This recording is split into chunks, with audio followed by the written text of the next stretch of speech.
Eu queria trazer a participação aqui de alguns meiers que estão escrevendo pra gente pelo nosso chat no YouTube. Aliás, gente, já se inscreve no nosso canal e já deixa a sua participação por ali.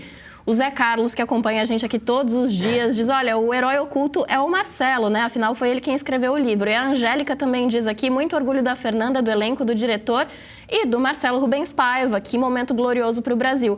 Eu já aproveito e recomendo a leitura também do Ainda Estou Aqui, porque o filme é ótimo, mas a história toda da Eunice não está lá, tá? Tem mais coisa que o livro traz e que é muito fascinante dessa personagem tão forte, né? Além da parte da ditadura, logo depois, quando ela fica sozinha com 5 filhos, ela se forma em direito, ela vira uma advogada muito importante para causas indigenistas, uma das mais importantes que o Brasil já teve. E uma das partes que me emocionaram mais foi o Alzheimer, né? Que era uma pessoa cheia de autonomia, lidando com essa doença. Então, eu recomendo, inclusive, a leitura do livro, porque não é tudo que está no livro que está no filme. Vale bastante a pena, né, Gui? Vale muito a pena. Eu acho que o livro, realmente, ele é muito mais profundo. Essa questão do Alzheimer, para mim, ela me toca profundamente. Eu tive a oportunidade de conversar com o Marcelo, tá aqui no YouTube do Meio. Inclusive, se vocês quiserem recuperar essa entrevista, tá fácil de assistir. Sobre o filme e sobre o livro, assim que o filme estreou em Veneza, então faz uns meses. E foi uma conversa muito legal, porque a gente também pôde tocar nessa questão dele com a mãe e o Marcelo, né, vocês conhecem um pouco da história do Marcelo, quem não conhece, tem o Feliz Ano Velho, que conta bem essa história. Marcelo, com 20 e poucos anos, dá um mergulho no lago, bate a cabeça na pedra e fica paraplégico. E então ele é cuidado por essa mãe, ou seja, e isso acontece 10 anos depois que o pai é preso, pouco mais de 10 anos depois que o pai é preso. E aí ele estava falando de como é também, você que é essa figura que foi cuidada, de repente você tem que se ver cuidando da mãe, né? E a mãe, que foi sempre esse pilar da família, e isso a gente intui no filme, né? Uma coisa muito bonita do filme, a gente estava até conversando antes, eu e a Luísa, como a atuação da Fernanda é contida, né? Ela não chega a chorar no filme, não tem cena de choro no filme. E é um filme altamente dramático.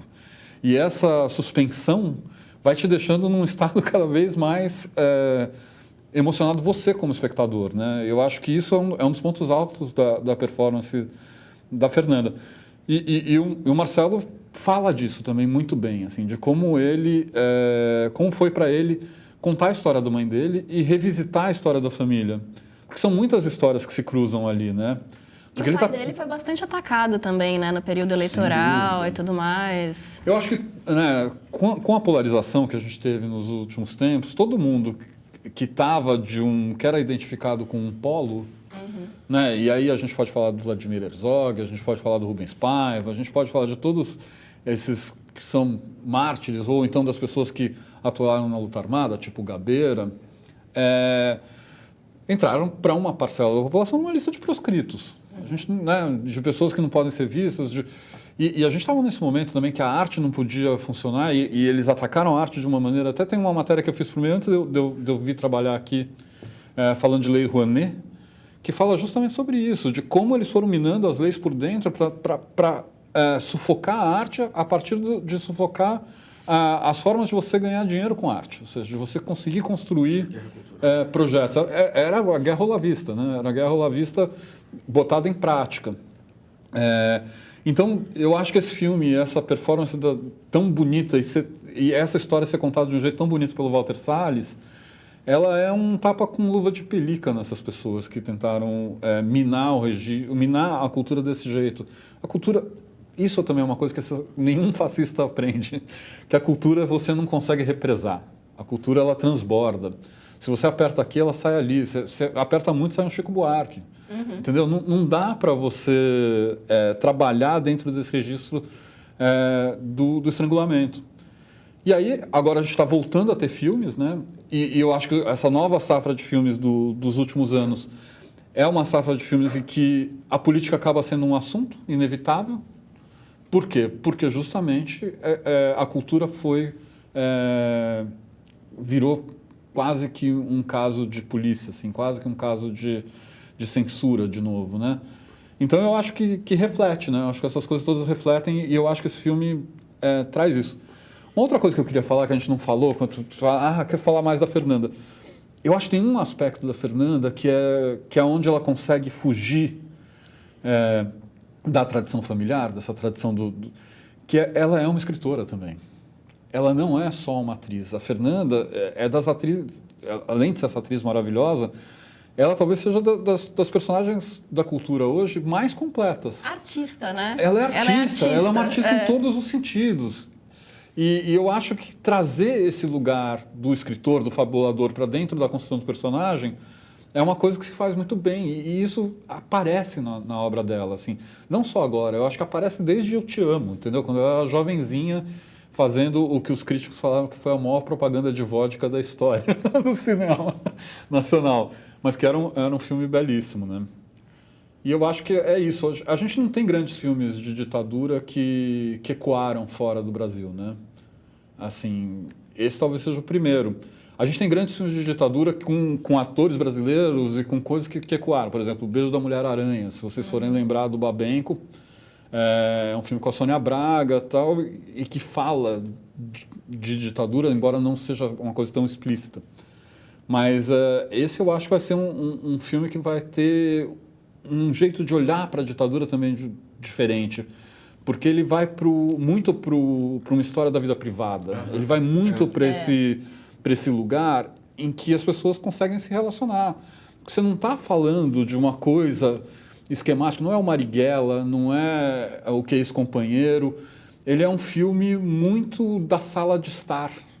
E todo mundo tem sala de estar, seja de direita, seja de esquerda. Eu acho que tem essa identificação, assim, porque a gente estava até comentando mais cedo na reunião de pauta, é um filme sobre ditadura que não tem, apesar do Rubens Paiva ter sido preso, torturado e assassinado, não aparece nenhuma cena de violência no filme, né? A única vez em que você ouve gritos é no momento da prisão dela, porque tem essa passagem, né?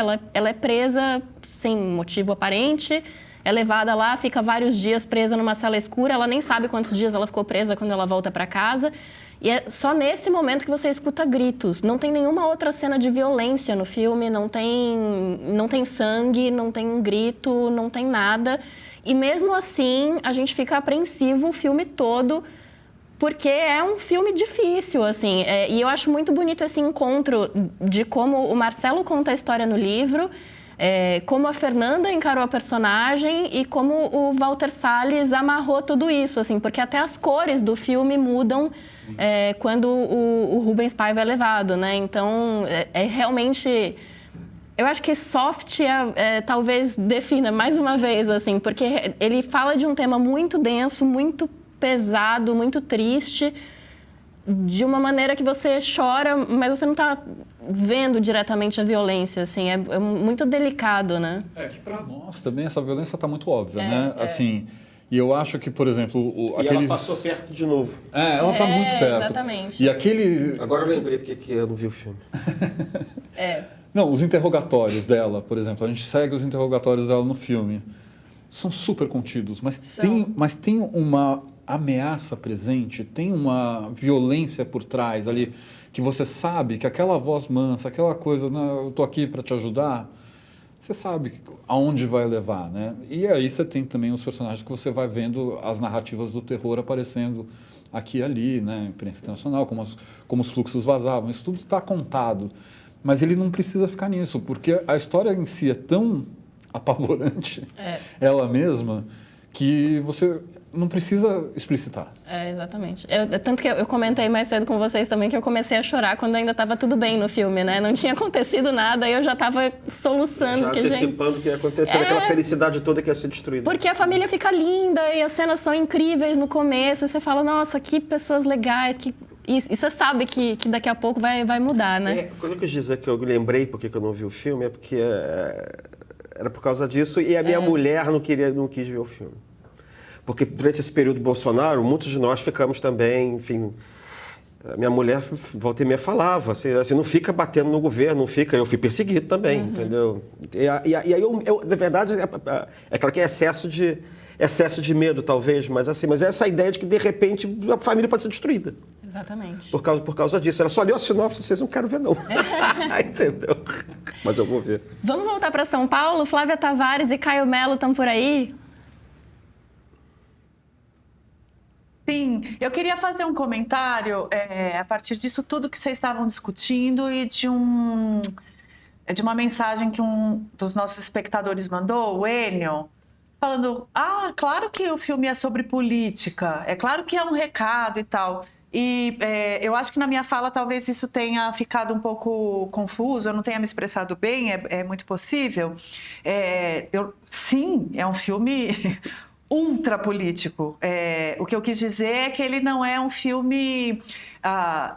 isso que o Gui falou de uma forma muito bonita, ele traz a pauta política, a situação política que aconteceu naquele momento, para um plano mais familiar, mais doméstico, e trata a questão política simultaneamente com isso, que é diferente de um filme puramente sobre a ditadura, por assim dizer. Mas é óbvio que é um filme político. Cultura é política. Cultura é política o tempo inteiro. Viver em sociedade é política. Aliás, puxando a sardinha aqui para o meio, a gente publicou uma entrevista no sábado passado, na primeira edição de sábado do ano, com o grande sociólogo José de Souza Martins.